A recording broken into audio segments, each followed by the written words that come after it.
Hi boys and girls, I have another story to share with you. This one is called Mr. Grumpy's Outing. That's the title of the book. The author and illustrator is John Birmingham. He created the pictures and the story that I'm going to read to you.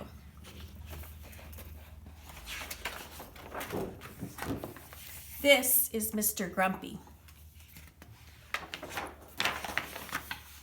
Mr. Grumpy owned a boat and his house was by a river.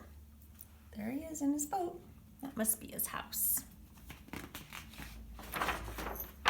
One day, Mr. Grumpy went out in his boat. "May we come with you?" said the children. Yes, said Mr. Grumpy. "If you don't squabble, that means don't argue." "Can I come along, Mr. Grumpy?" said the rabbit. "Yes, but don't hop about."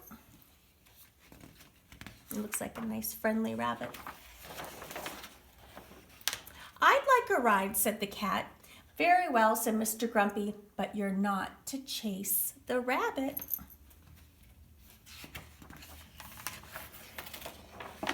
"Will you take me with you?" said the dog. "Yes," said Mr. Grumpy, "but don't tease the cat."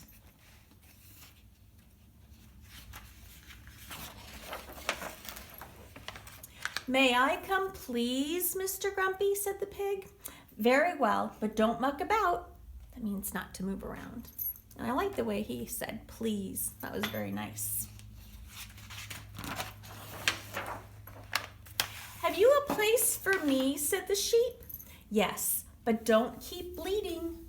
That means talking. When sheep say baa, it's bleating. "Can we come too?" said the chickens. "Yes, but don't flap about," said Mr. Grumpy. There's two chickens.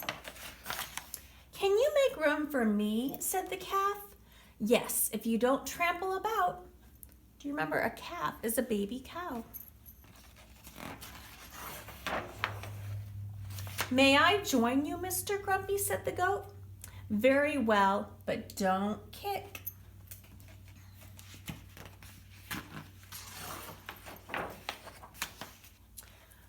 For a little while, they all went along happily, but then the goat kicked, the calf trampled, the chickens flapped, the sheep bleated, the pig mucked about, the dog teased the cat chased the rabbit hopped, the children squabbled, the boat tipped,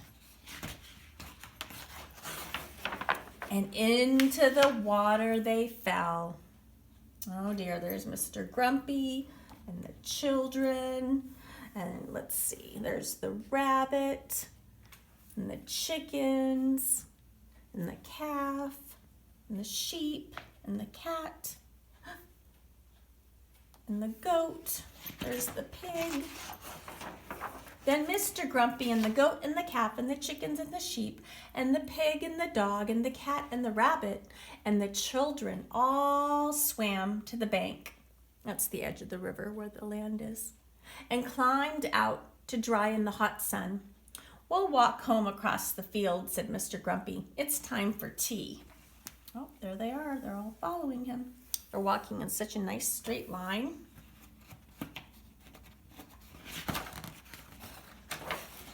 Oh, I think this is my favorite picture in the whole story. I love how they're all sitting so nicely, enjoying their tea. Looks like they've got some cake and cherries, maybe some apples. Looks like they have very good table manners. "Goodbye," said Mr. Grumpy. "Come for a ride another day." Oh, that was nice of him. The end. I hope you enjoyed that story. I think it was pretty fun. Maybe one day you'll go for a boat